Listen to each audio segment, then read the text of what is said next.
Hi and welcome to a homegrown herb garden. What I wanted to talk to you today was just really about borage.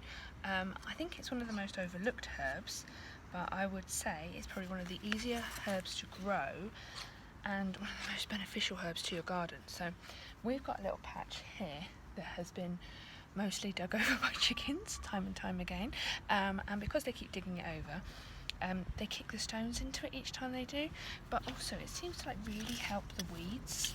You just have to dig through it to find that there's more places that the weeds are flourishing, and it really doesn't help anything that I'm trying to plant here. So what I'm going to do is not allow them access to it for a couple more weeks, and I planted some borage. I planted it initially just in my greenhouse. So that is about 3 weeks worth of growth, believe it or not. So that borage is actually large enough to handle, even though it hasn't got its true leaves. The leaves it has got are still furry and lovely and sort of useful. But what it's got, which is more important, is the taproot, and I'll show you that in 1 second. So let me just show you the seeds. So these seeds, we've got 1,300 of them in a packet, and you get a really good germination rate with them. So can you see? Whoops, there's 2 there.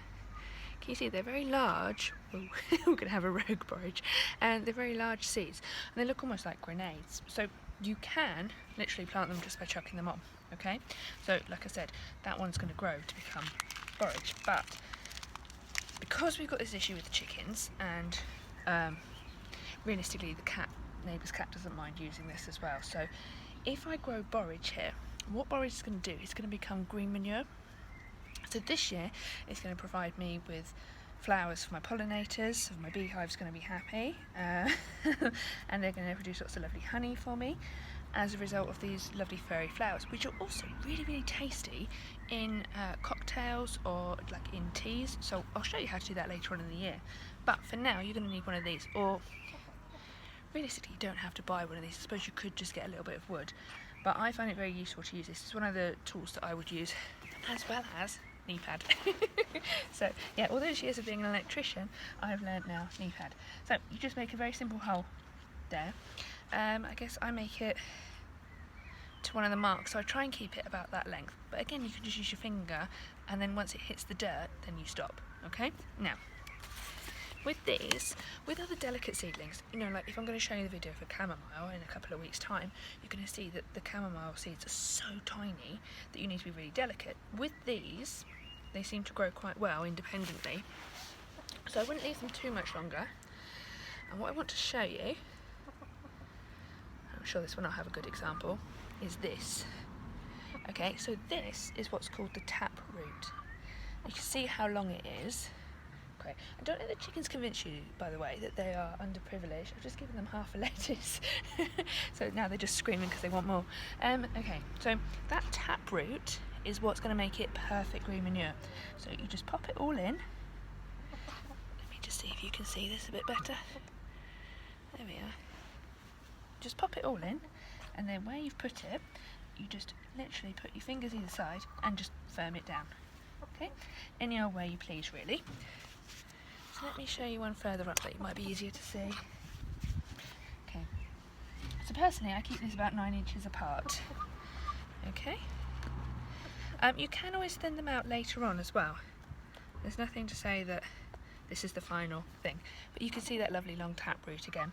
So I've made that hole for it so it can go all the way in. And then just firm it down there. Okay. So that taproot, what that's going to be able to do that very few other green manures are able to do, is actually going to be able to find the nitrogen in the ground all the way deep down. So borage is your friend because it will bring the nitrogen out that other plants wouldn't be able to find, and it will get it in a more useful way for you.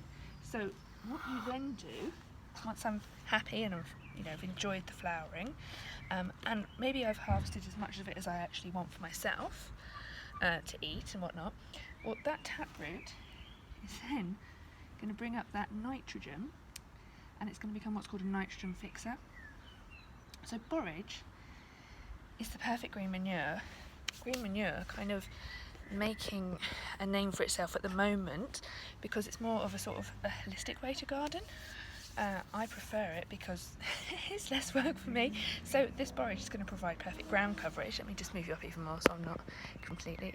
There we are. So it's going to produce ground coverage. So anything that covers the ground isn't going to allow weeds to grow through, but also what it will then do in the future, even though the chickens are annoyed with me now for not letting them out to dig it up straight away, it will provide a little bit of a habitat for slugs and snails. So you do have to be a little bit careful with where you plant it and not too close to things that are susceptible.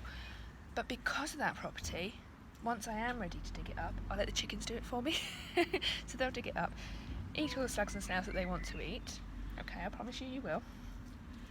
And then they sort of kill it off, and then maybe 2 days after it's been chopped down, I'll dig it in. So all that nitrogen that's then available in the leaves and the foliage will then become part of my soil. So it will really improve the soil quality, improve the aeration because of the roots, and well, it's a win-win situation actually, because those roots create those oxygen passages, and all the bugs that they do allow to live here will also do the same. So they kind of live in harmony together. So that is how I like to use green manure to do the hard work for me. So I'm hoping you can find the same way to do it, and I hope that you just enjoy growing borage because it's actually really tasty and it is a really overlooked herb and so easy for kids to grow and perfect for anywhere that you want a wildlife garden. So those seeds that look like little grenades, literally just throw them around on the ground, and then you can cover them over. I would say wait until May in the UK, and depending on where you are in America, you just want to wait until after the frosts. If you don't wait till after the frost, grow them in the greenhouse like we did, and then when they come out here, there's nothing wrong with putting them on individual cloches. That's something else that we do quite a lot. We just use, let me just find one, bear with me 2 seconds.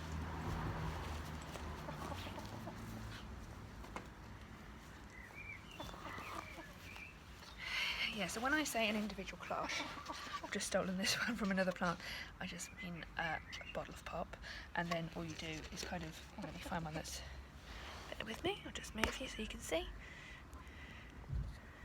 Okay, can you see that? Yeah, you just pop it over one, like that. And then what you've got is a self-contained little plant, and it is protected from chickens and cats alike. Okay, so if you want to know more about sort of sneaky ways that you can make your garden work for you using herbs, or even just grow more unusual herbs and just get into it a little bit more, do follow the channel. We'd really appreciate that. Obviously, it's a new channel, but also please let us know whether you like the video. They're a little bit amateur, I know, but I'm just trying to show you a few things. So if you do like the video, please just click the like and let me know, and comment if you've got any questions about borage and how you could use it as well, because it can be a little bit intimidating to try new things, but I guess that's what gardening is all about.